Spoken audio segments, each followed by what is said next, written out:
sini saya akan menjelaskan alur pengelolaan sampah di perumahan Bukit Alam Permai 2. Tahap pertama, sumber sampah yang berasal dari Bukit Alam Permai 2. Semua jenis sampah seperti organik, plastik, logam dibuang dalam satu wadah tanpa dipisah. Sampah kemudian dikumpulkan di depan rumah atau di titik pengumpulan di lingkungan perumahan. Sampah yang tidak dipilah sulit diolah kembali, mudah menimbulkan bau, dan mempercepat penumpukan di TPA. Selanjutnya, pengumpulan oleh petugas. Petugas kebersihan kompleks atau pihak pengangkut sampah datang menggunakan gerobak motor. Mereka mengumpulkan seluruh sampah campuran dari setiap rumah. Pada tahap ini, tidak ada proses pemilahan, semua jenis sampah diangkut bersamaan.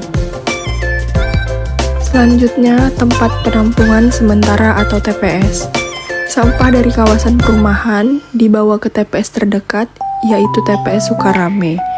Di TPS, biasanya hanya dilakukan pemilahan terbatas oleh pemulung untuk mengambil barang yang masih bernilai seperti botol plastik, kardus, dan logam.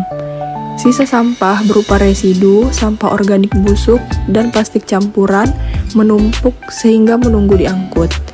Masalah umum di TPS meliputi bau tidak sedap dan air lindi yang dapat mencemari lingkungan sekitar. Selanjutnya, pengangkutan sekunder oleh Dinas Lingkungan Hidup atau DLH. Truk DLH tiba, truk sampah dari DLH Kota Bandar Lampung datang ke TPS untuk mengangkut tumpukan sampah. Kemudian, tanpa pemisahan, seluruh sampah dimuat ke truk. Selanjutnya, menuju TPA Bakung, sampah dibawa menuju ke TPA Bakung.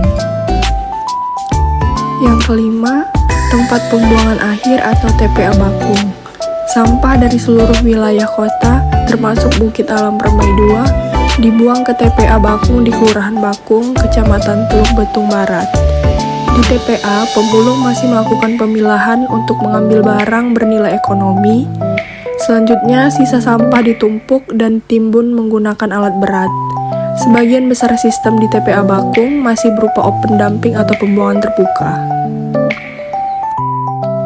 Dampak lingkungan yang terjadi yaitu sampah yang tidak dipilah menyebabkan volume sampah ke TPA meningkat, mempercepat penuh daya tampung TPA Bakung, dan menimbulkan berbagai dampak seperti yang pertama ada pencemaran air lindi. Air lindi mencemari tanah dan air tanah. Yang kedua, emisi gas metana. Gas metana dari pembusukan sampah organik beresiko menimbulkan kebakaran dan polusi udara. Yang ketiga, gangguan kesehatan, yaitu pencemaran bau dan gangguan kesehatan bagi masyarakat sekitar. Jadi, kesesuaian dengan Undang-Undang Nomor 18 Tahun 2008, yaitu alur pengelolaan sampah di perumahan Bukit Alam Permai 2, mulai dari sumber hingga ke TPA Bakung, belum sesuai dengan ketentuan Undang-Undang Nomor 18 Tahun 2008 tentang pengelolaan sampah. Hal ini terlihat dari tidak adanya pemilahan sampah di sumber, pengumpulan, dan pengangkutan yang masih mencampur seluruh jenis sampah, serta TPA yang masih menggunakan sistem open dumping, padahal undang-undang mewajibkan penggunaan sanitary landfill. Selain itu, belum ditetapkan upaya pengurangan, pemanfaatan kembali, dan daur ulang 3R sebagaimana diamanatkan dalam pasal 12-13 undang-undang tersebut. Kondisi ini menyebabkan peningkatan volume sampah ke TPA, timbulnya pencemaran lindi, gas metana, dan gangguan kesehatan masyarakat sekitar.